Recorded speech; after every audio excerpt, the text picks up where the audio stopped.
Only in Kentucky can a single county claim a president's nephew who committed a gruesome murder and a river town that was temporarily transformed into upstate New York for a blockbuster movie. Hi, I'm Michael, and I'm learning a little bit more about Kentucky, one county at a time, all 120 of them. And today I'm learning about Livingston County. Located at the western edge of Kentucky, Livingston County is defined entirely by water, bordered by the Ohio River to the west, the Tennessee River to the south, and split right down the middle by the Cumberland River, which empties into the Ohio at the county seat of Smithland. This convergence of three massive waterways made it a critical juncture for all things like wildlife, indigenous hunters, and eventually the western expansion of the United States. Before European settlement, the dense forests and riverbank were home for the Shawnee and Chickasaw. Tucked into the woods near the modern community of Joy is Mantle Rock, a towering natural sandstone arch stretching 188 feet across. And for centuries, the dry space beneath this massive rock provided shelter for those navigating the river valleys. Now, quick interruption with a favor. As many of you know, I'm the founder of Kentucky Hop Water. It's a crisp, hoppy, sparkling water crafted for people who love the ritual of beer, but maybe don't necessarily want one in the moment. 2026 is the year that I'm taking this brand to the next level, and I want to bring you along with me. If these videos have ever brought you any value, I hope that you can take a chance on me and my business. It would make me super happy. You can grab a pack at KentuckyHopWater.com. Find us in local shops all around Kentucky. There's a product locator on the website. Or, you don't even have to purchase anything. Just do me a favor and tell your favorite bartender or local grocer to stock it. Every sip helps me keep telling these Kentucky stories. Anyway, now that I don't have to deal with the rain outside, in the late 18th century, pioneers began drifting down the Ohio River on wooden flatboats. But the rivers brought more than just farmers looking for land. The waterways were unpoliced, serving as the perfect hunting ground for outlaws, and one of the most notorious outlaws was James Ford. By day, James Ford was a respected civic leader, justice of the peace, and a businessman who operated a local ferry. But by night, he was the secret leader of a ruthless gang of pirates. He offered to guide weary travelers in heavy flatboats through treacherous river shoals, but instead he signaled his gang hiding on the banks to ambush the boats, murder the crews, and steal the cargo, hiding the loot in local caves. It took years for the locals to realize the man enforcing the law was also orchestrating the robberies. Despite this danger, the frontier attracted prominent settlers.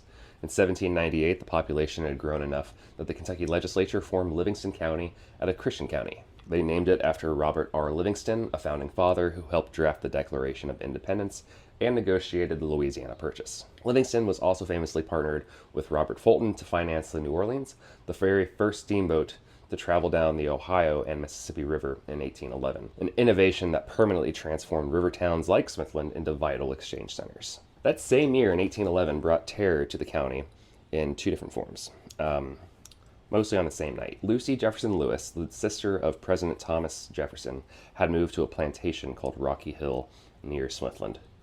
Following her death, her son Lilburn Lewis fell on hard times. In December 1811, Lilburn gathered his slaves and brutally murdered an enslaved man named George with an axe for breaking a pitcher. On the exact same evening of that murder, the massive New Madrid earthquake struck, and the tremors violently shook the region, knocking down chimneys and causing a roar like cannon fire. Many Smithland residents, in fact, fled into the streets, convinced that the world was ending. Decades later, those rivers witnessed a profound national tragedy. In the winter of 1837 to 1838, the federal government forced thousands of Cherokee people from their ancestral homelands in the southeast, marching them towards Oklahoma on the Trail of Tears. The route brought them straight through Livingston County to Berry Ferry on the Ohio River. When they arrived, the winter was brutal. It was almost impossible for the ferries to cross safely. Over 1,000 Cherokee were forced to halt their march and wait for the ice to clear. With inadequate clothing, dwindling supplies, many sought shelter under the sandstone overhang of Mantle Rock. They huddled around fires beneath the arch as freezing rain and snow battered the region. Dozens died from exposure and disease during the weeks spent waiting for the cold mud before they could finally cross into Illinois. Shortly after that winter, the county boundaries shifted again.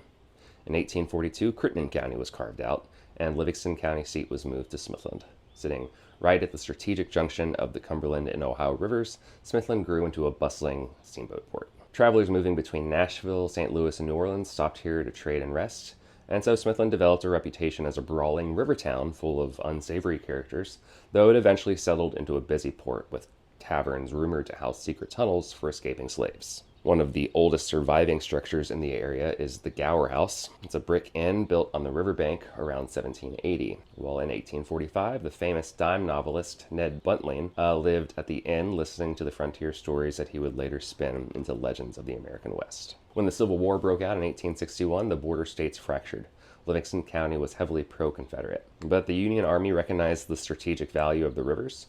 Federal troops occupied Smithland, utilizing the local Masonic Hall as a federal commissary building to control river traffic and supply lines. And while the town was occupied by Northern troops, local men crossed the lines to volunteer for the Southern Army. Yet, one of the county's most noted military heroes fought for the North. Andrew Jackson Smith was born enslaved in Livingston County in 1843. When the war began, he escaped his captors, walked for miles, and attached himself to a Union regiment. He eventually enlisted in the 55th Massachusetts Volunteer Infantry, which was a black regiment. At the Battle of Honey Hill in South Carolina, the regiment came under heavy fire, and the color bearer was killed. Smith rushed forward, retrieved the flags, and carried them through the combat. He survived the war and returned to Kentucky, and more than a century later, in 2001, Smith was awarded the Medal of Honor for his bravery. Following the war, small communities popped up across the county. You have the town of Ledbetter, which really grew into the county's largest community, named for Captain James Ledbetter, a local ferry operator. You have Lola, named by postmaster after his daughter.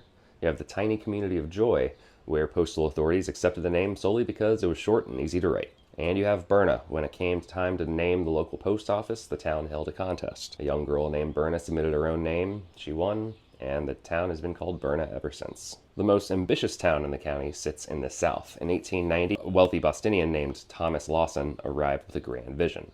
He purchased the land at the narrowest point between the Cumberland and Tennessee rivers. Lawson believed that the local iron deposits could be exploited to turn his strip of land into the next great American steel-making center, rivaling even Pittsburgh. He incorporated the town as Grand Rivers, built a large hotel, and constructed iron furnaces. But the local iron ore proved to be of pretty poor quality, and the enterprise collapsed within a few years. Lawson packed up and left, leaving behind a quiet river town. To control devastating floods that routinely destroyed the Ohio and Mississippi River valleys, and to generate electricity for the rural South, the Tennessee Valley Authority began a monumental engineering project in 1938. They started construction on the Kentucky Dam across the Tennessee River, right on the border of Livingston and Marshall counties. Thousands of workers poured concrete and cleared over 100,000 acres of timber. The project required moving entire towns, thousands of graves, and miles of highway.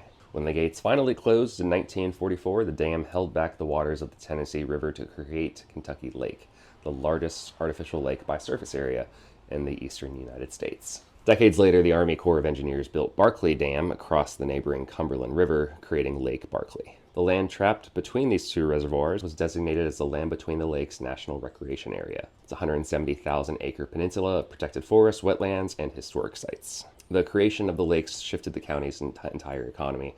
While agriculture remained strong, the river bottoms gave way to marinas, campgrounds, and a thriving outdoor tourism industry. The county's scenic beauty even caught the eye of Hollywood. In 1961, the town of Smithland was temporarily transformed to look like Albany, New York, for the filming of the epic western How the West Was Won, featuring Jimmy Stewart and Debbie Reynolds, with dozens of local residents serving as extras. Today, Livingston County is a quiet rural community of just under 9,000 residents.